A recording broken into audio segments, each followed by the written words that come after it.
In Hotlantis, if you look towards this back corner, you'll see these really cool black and white cephalopod plushie keychains.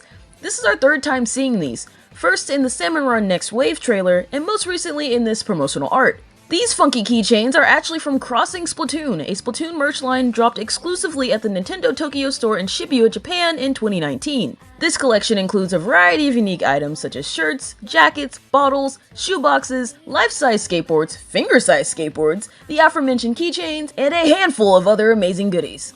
Speaking of merch, if we look on this bottom shelf, there are a bundle of green and pink squid plushies, and variants of these have been seen in both Splatoon 2 and Splatoon 3's Shoal. Club Mochi Mochi have produced real-life merch based off of them, and I couldn't recommend them more.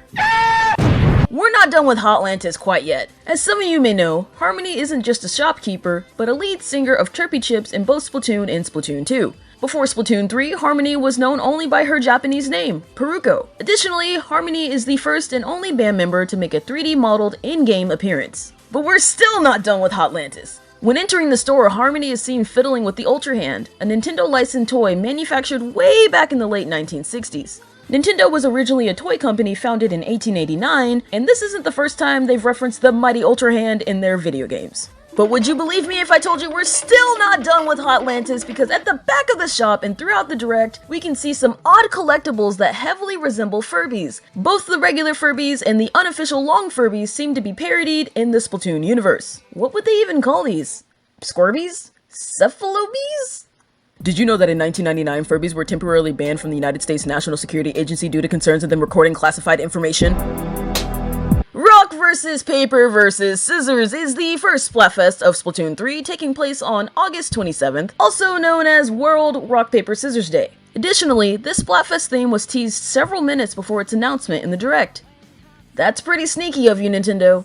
One of Table Turf Battle's cards is an Octoling happily holding a Splatling, which is a direct reference from the iconic Splatling victory animation from the original Splatoon. These green stickers can be found all throughout Splatsville, and they are a direct reference to the famous Screaming Hand, the official logo of Santa Cruz, which is the oldest skateboard company in the world. Shiver is a shark tamer who wears shark teeth earrings, while Fry is an eel master who wears eel teeth earrings. It is also pretty cool to note that a group of sharks is called a Shiver, and a group of eels is called a Fry. Shiver and Fry's names in Japanese also translate to shark and moray eel respectively. Their names are also direct antonyms of each other, highlighting their differences.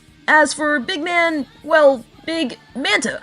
And speaking of deep cut, they were actually teased way back during the Return of the Mammalians trailer. As you can see, all three of their masks just chilling like villains in plain sight. Hats off to Nintendo for this one. The Splatana stamper is based off an octopus roller stamp, and the Inkling letter inscriptions are actually written in alphabetical order. The Wave Breaker heavily resembles a pop catcher. I remember versions of this toy coming with a string attached to the ball, much like the special's design, but I, for the life of me, couldn't find an exact image of it. When the reef slider is activated, the track guidelines on the sides resemble lane dividers in a pool. The Tacticooler's cans have a design that resembles a Pikachu tail.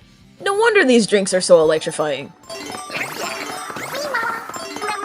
The ruins of the NILS statue from Octo Expansion can be seen underneath Hammerhead Bridge in the Japanese Splatoon 3 Direct. Unfortunately, the English version conveniently covers this up. And lastly, this isn't really an Easter egg, but I just wanted to point out that these squid earbuds are officially called cephalopods.